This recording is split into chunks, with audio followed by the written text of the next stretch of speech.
বাজারে পাওয়া লোভনীয় পাউরুটি, বিস্কিট কিংবা অন্য যে খাদ্যপণ্যগুলো আছে যেগুলো আমাদের আসলে পছন্দের তালিকায় থাকে, কিন্তু এই পছন্দের খাদ্যপণ্যগুলো আমরা যথাযথভাবে গ্রহণ করছে কিনা, সেগুলো কিভাবে তৈরি হচ্ছে সে নিয়ে কিন্তু শঙ্কা সবার মধ্যেই থাকে।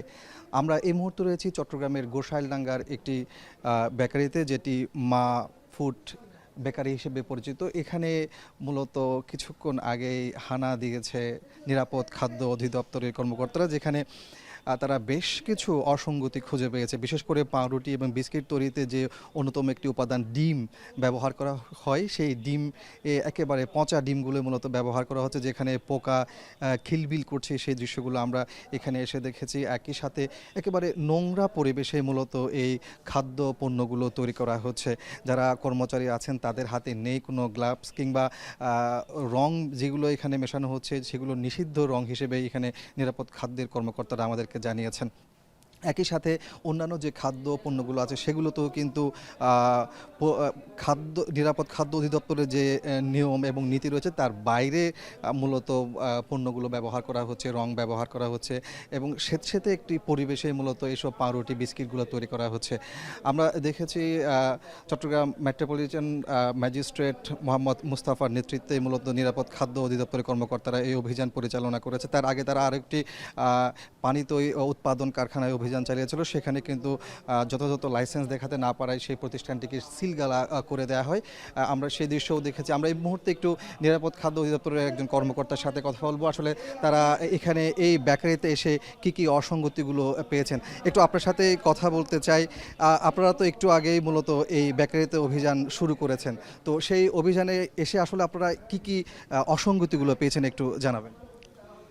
ধন্যবাদ। আমরা আজকে বিশুদ্ধ খাদ্য আদালত চট্টগ্রাম মেট্রোপলিটন এর বিজ্ঞ মেট্রোপলিটন ম্যাজিস্ট্রেট মহোদয় মোহাম্মদ মোস্তফার নেতৃত্বে আমরা এখানে সংক্ষিপ্ত বিচারিক কার্যক্রমে এসেছি। আমরা এর আগেও একটি প্রতিষ্ঠানে গিয়েছিলাম, যেমনটা আপনি বলছিলেন আর কি। এই প্রতিষ্ঠান, এটা গোসালডাঙ্গা এলাকাধীন মা স্টার ফুডস। এই প্রতিষ্ঠানে আসার পর আমরা প্রথমেই যে বিষয়টি পরিলক্ষণ করি সেটা হচ্ছে কি, এখানে অত্যন্ত অস্বাস্থ্যকর, অপরিচ্ছন্ন, নোংরা পরিবেশ। এবং আমরা এসে দেখি যে এখানে পোষা পানি বিড়াল কিছু খাবার খাচ্ছিল, নিচে কিছু খাবার পড়েছিল, উপরে কিছু খাবার তারা ব্যবস্থাপনা করেছিল। আপনারাও দেখেছেন এখানে কিছু ডিম ব্যবহার করছে, তারা ডিমের মধ্য থেকে পোকা বের হচ্ছে। এখানে কিছু রং ব্যবহার করছে, যে রঙগুলো একেবারেই অননুমোদিত এবং এটাকে আমরা টেক্সটাইল ডাই বলতে পারি, যেটা কাপড়ের রং, যা মানব স্বাস্থ্যের জন্য অত্যন্ত ক্ষতিকর এবং যা গ্রহণ করলে, দীর্ঘমেয়াদে গ্রহণ করলে ক্যান্সার পর্যন্ত হতে পারে। এবং সার্বিক পরিবেশ অত্যন্ত অস্বাস্থ্যকর, অপরিচ্ছন্ন, নোংরা, যা মানব স্বাস্থ্যের জন্য অত্যন্ত ক্ষতিকর। তো এই ধরনের অসঙ্গতিগুলো তাদের আমরা এখনো পর্যন্ত তারা আমাদেরকে কোনো প্রকার যে দাপ্তরিক সনদপত্র থাকতে হয়, লাইসেন্স থাকতে হয়, কোনো প্রকার লাইসেন্স দেখাতে পারেনি। এবং মালিক পক্ষকে আমরা তাদের মাধ্যমে, যারা কর্মরত ছিল তাদের মাধ্যমে ডাকার চেষ্টা করেছি। মালিক পক্ষ আমাদেরকে এখনো পর্যন্ত আইনানুগ কার্যক্রমে সহযোগিতা করছে না। তো সার্বিক বিষয়গুলোর প্রেক্ষিতে বিজ্ঞ মেট্রোপলিটন ম্যাজিস্ট্রেট মহোদয় আইনানুগ ব্যবস্থা গ্রহণ করবেন।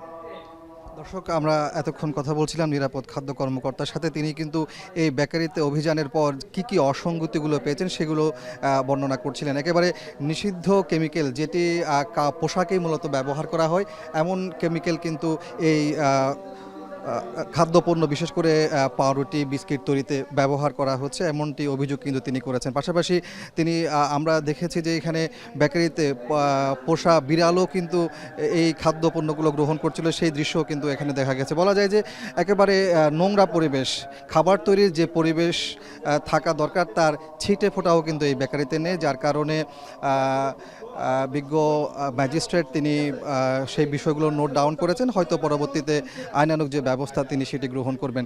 শুধুমাত্র এই বেকারি নয়, চট্টগ্রামে এরকম অসংখ্য অলিগলিতে অনুমোদনহীন এরকম বেকারি গড়ে উঠেছে, যেখানে অস্বাস্থ্যকর পরিবেশে মূলত খাদ্যপণ্যগুলো তৈরি করা হচ্ছে, যেগুলো আমরা নিয়মিত গ্রহণ করছি।